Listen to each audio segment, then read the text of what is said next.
പ്രശസ്ത ഗോസ്പൽ ഗായകൻ വിജു ജെറമിയ ട്രാവന്റെ ക്രൂശതിൽ പിടഞ്ഞ യേശു എന്ന മ്യൂസിക് ആൽബം റിലീസ് ചെയ്തു. യേശുവിന്റെ ത്യാഗവും വേദനയും ആഴത്തിൽ പ്രതിപാദിക്കുന്ന ആൽബം ദുഃഖവെള്ളിയാഴ്ചയാണ് പുറത്തിറക്കിയത്.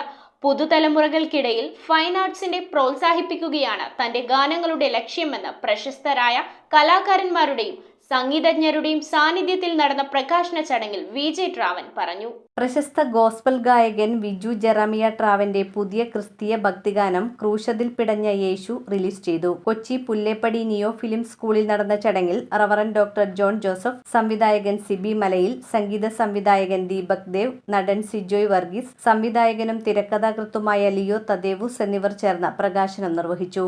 ഇവിടെ വരുന്നവരെല്ലാവരും ക്രിയേറ്റിവിറ്റിയെ കുറിച്ചുള്ള അസ്കിതകളും ആകുലതകളൊക്കെ ആയിട്ട് വരുന്നവരാണ്.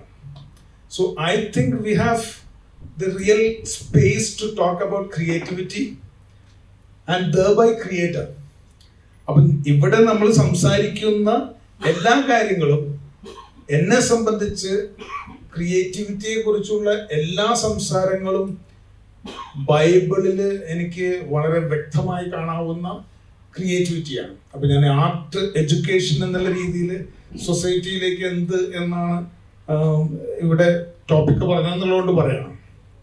കാരണം ഈ ക്രിയേഷൻ എന്ന് പറയുന്ന സംഗതി either you can create solutions or you can create problems. VJ ട്രാവനെ എനിക്ക് കുറേ കാലമായിട്ട് അറിയാം. പിന്നീട് അദ്ദേഹത്തെക്കുറിച്ചുള്ള കാര്യങ്ങൾ കുറേ കേട്ടും പറഞ്ഞും മനസ്സിലാക്കിയിട്ടുണ്ട്. കാരണം അദ്ദേഹത്തിൻ്റെ ജീവിതം തന്നെ വലിയൊരു ടെസ്റ്റിമണിയാണ്. ഒരു കാലത്ത് അദ്ദേഹത്തിൻ്റെ ഹൈ ഒക്ടേവിലുള്ള വോയിസ് വലിയ വിലപിടിപ്പുള്ളതായിരുന്നു. ലോകപരമായ മേഖലയിൽ അദ്ദേഹം വലിയ ഉയരങ്ങളിലെത്തിയതാണ് ഈ സംഗീതം കൊണ്ട്. അതിൻ്റെ പുറകെ കുറേ സഞ്ചരിച്ചതുമാണ്. അവിടെയെല്ലാം വലിയ രീതിയിൽ അദ്ദേഹം സ്വീകരിക്കപ്പെട്ടതാണ്, അംഗീകരിക്കപ്പെട്ടതാണ്. റോക്ക് സ്റ്റാർ എന്നൊക്കെ നേരത്തെ പറഞ്ഞ പോലുള്ളൊരു വലിയ ഒരു പ്ലാറ്റ്ഫോമുകൾ അദ്ദേഹത്തിന് ലോകത്തിൻ്റെ വിവിധ ഭാഗങ്ങളിൽ കിട്ടുകയും ചെയ്തു.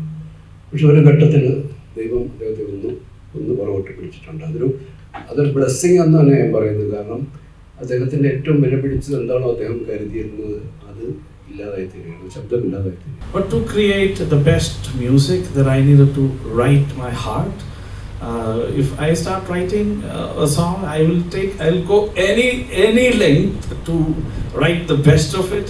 ചില പാട്ടുകൾ എഴുതിയത് ഒരു 4 വർഷമൊക്കെ എടുത്തിട്ടുണ്ട്, ചിലത് 6 മാസം എടുത്തിട്ടുണ്ട്, 2 ദിവസം കൊണ്ട് എഴുതിയൊരു പാട്ടാണ്. ഈ നിങ്ങൾ കേൾക്കാനിടയായ പാട്ട് എഴുതാൻ കാരണം അനൂപ് ബാലചന്ദ്രൻ എന്ന് പറഞ്ഞ ഡിയർ ഫ്രണ്ട്, പുള്ളിക്ക് 623 പ്രൊഡക്ഷൻ 623 റോമൻസ് 623 ആണ്. അതിങ്ങനെ വായിച്ചപ്പോൾ പുള്ളിക്ക് കർത്താവ് യേശു ക്രിസ്തു മുഖാന്തരം ഉള്ള ആത്മരക്ഷയെക്കുറിച്ച് അറിയാനിടയായി. അങ്ങനെ അദ്ദേഹം ഒരു പാട്ട് എഴുതി. മാത്യു ചാപ്റ്റർ 27 ആയിരുന്നു. റൂം 6:23 പ്രൊഡക്ഷന്റെ യൂട്യൂബ് ചാനലിലൂടെയാണ് ആൽബം റിലീസ് ചെയ്തത്. യേശുവിന്റെ ത്യാഗവും ക്രൂശിലെ വേദനയും ആഴത്തിൽ പ്രതിപാദിക്കുന്ന ഗാനത്തിന്റെ വരികൾ എഴുതിയത് വിജെ ട്രാവനും അനൂപ് ബാലചന്ദ്രനും ചേർന്നാണ്. മലയാളം കൂടാതെ തമിഴ്, ഹിന്ദി, ഇംഗ്ലീഷ് പതിപ്പുകളും റിലീസ് ചെയ്തു. ദുഃഖവെള്ളിയോടനുബന്ധിച്ച് പുറത്തിറക്കിയ ആൽബത്തിന്റെ സംഗീതം നിർവഹിച്ചിരിക്കുന്നതും പ്രധാന ഗായകനും ട്രാവനാണ്. യേശുവേ കരുണാമയനെ, എന്റെ യേശുനായകനെ തുടങ്ങി ഹിറ്റ് ക്രിസ്ത്യൻ ഭക്തിഗാനങ്ങളും ഇദ്ദേഹത്തിന്റെ സംഭാവനയാണ്. 90കളിൽ രാജ്യത്തെ സംഗീത വേദികളിൽ തരംഗം സൃഷ്ടിച്ച റോക്ക് ബാൻഡായ ശിവയുടെ മുഖ്യ ഗായകനായിരുന്ന വിജു പിന്നീട് ക്രിസ്തീയ ആരാധനാ ഗാനങ്ങളിൽ ശ്രദ്ധ ചെലുത്തുകയായിരുന്നു. ഗായകൻ, സംഗീത സംവിധായകൻ, പ്രഭാഷകൻ എന്നീ നിലകളിൽ അറിയപ്പെട്ട ഇദ്ദേഹം കൊച്ചി സ്വദേശിയാണ്. പുതുതലമുറകൾക്കിടയിൽ ഫൈൻ ആർട്സിനെ പ്രോത്സാഹിപ്പിക്കുകയാണ് തന്റെ ഗാനങ്ങളുടെ ലക്ഷ്യമെന്ന് വിജെ ട്രാവൻ പറയുന്നു. ഇതിലൂടെ കൂടുതൽ കലാകാരന്മാർക്ക് മികച്ച അവസരങ്ങൾ ഒരുക്കാനും അവരുടെ കലാവാസന പ്രകടമാക്കാനും സാധിക്കുമെന്ന് അദ്ദേഹം വ്യക്തമാക്കി. ആൽവിൻ അലക്സാണ് മ്യൂസിക് പ്രൊഡക്ഷൻ നിർവഹിച്ചിരിക്കുന്നത്. Music video director Timi Varghese, associate director and editor സ്റ്റെറി KS, production controller Jenson TX, art director Jeemon Moolamattam, DIOP Antony Jo, guitar mandolin Sandeep Mohan, അഭിനേതാവ് വിജയ് കൃഷ്ണൻ എന്നിവരാണ് ഈ ആൽബത്തിൽ പ്രവർത്തിച്ചിരിക്കുന്നത്. News bureau, Kochi.